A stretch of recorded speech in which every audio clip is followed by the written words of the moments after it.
വെള്ളയപ്പം ഉണ്ടാക്കാൻ പറയും. അതൊക്കെ വേണ്ട ഇൻഗ്രീഡിയൻറ്റ്: പച്ചരിശി 1 കപ്പ്, அதுக்கு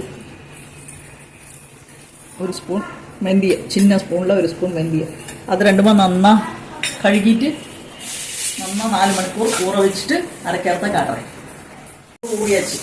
അതും കൂട്ടത്തിൽ 1 ബൗൾ റൈസ്, 1 ബൗൾ தேங்காய், பாகமாக உப்பு கொஞ்சமாக போட்டுக்கணும், 1 ஸ்பூன் சுகர் எல்லாமே போட்டு இளநீர் இருந்தால் இளநீர், இல்லைன்னா வெள்ளம் போட்டு நைஸாக அரைச்சிட்டு காடிச்சிடலாம்.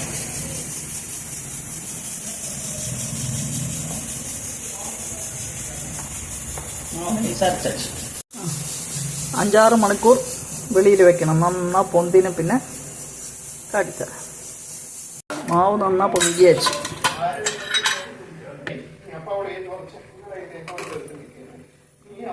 கொஞ்சமாக பேக்கிங் சோடா போடும், சின்ன ஸ்பூனில் போட்டு நல்லா இളക്കി வைக்கலாம். இன்னைக்கு மாவு அரைச்சி காமிச்சேன்னா இன்னைக்கு வெள்ளையப்பம் கூட போகிறேன். கொஞ்சம் மாவு லூஸாக இருக்கும்னு சமைச்சு விட்டு பார்க்கலாமா?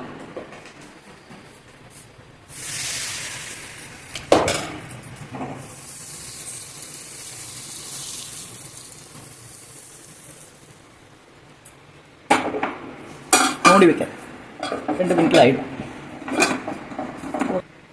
ரெடியா சோட்டா இருக்கும். ஓ சூப்பர்.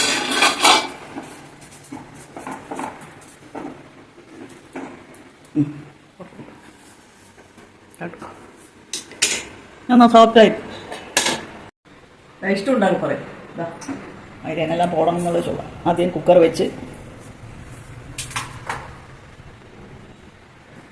പച്ചമുളകായി, ഇഞ്ചി, ഓണിയൻ,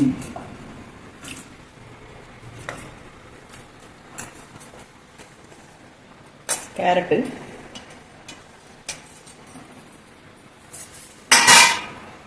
கொஞ்சம் பெப்பர், உப்பு,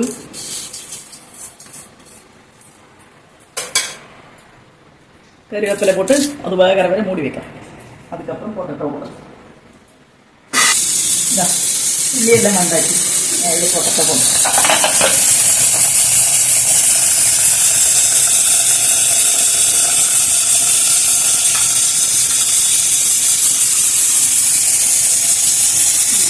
அதில் கொஞ்சம் மாவுலேருந்து கொஞ்சம் மாவு எடுத்துட்டு கொஞ்சம் விடும் சேரத்துக்கு வேண்டிட்டு.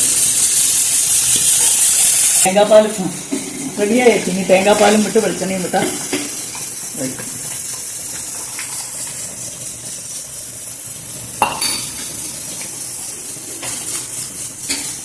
அது வெളിച്ചെണ്ണ விட்டு